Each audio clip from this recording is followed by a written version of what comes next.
పేర్ని నాని గారు భలే మాట్లాడతారండి బాబు. మీరు హేళన చేసినా, మీరు గాలితనంగా మాట్లాడినా 3 సంవత్సరాల తర్వాత ఖచ్చితంగా ఎలక్షన్కి వెళ్లే ముందు ఇవాళ నవ్వినోళ్ళు, ఇవాళ జగన్ గారిని ట్రోల్ చేసినాడు, ప్రతివాడు జగనే కరెక్ట్ అంటారు.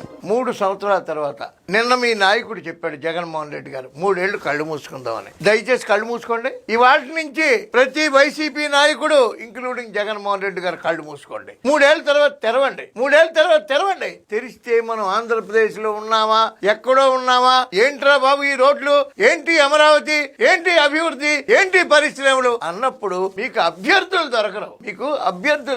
3 ఏళ్ళు కాదు, 3 ఏళ్ళు కళ్ళు మూసేసుకోండి. దయచేసి మీ నాయకుడు చెప్పాడు, నాయకుడు మాట వినాలి. 3 ఏళ్ళు కళ్ళు మూసుకుని కళ్ళు తెరిచి చూస్తే మీ మచిలీపట్నం ఎలా ఉంటుందో, అమరావతి ఎలా ఉంటుందో, విశాఖ ఎలా ఉంటుందో, ఆంధ్రప్రదేశ్ రూపురేఖలు ఎలా ఉంటాయో తెలుస్తాయి. దయచేసి కళ్ళు మూసుకుంటారా లేక గాంధారికి కట్టినట్టు మా కార్యకర్తలు వచ్చి మీ కళ్ళకి గంతలు కట్టమంటారో చెప్పండి.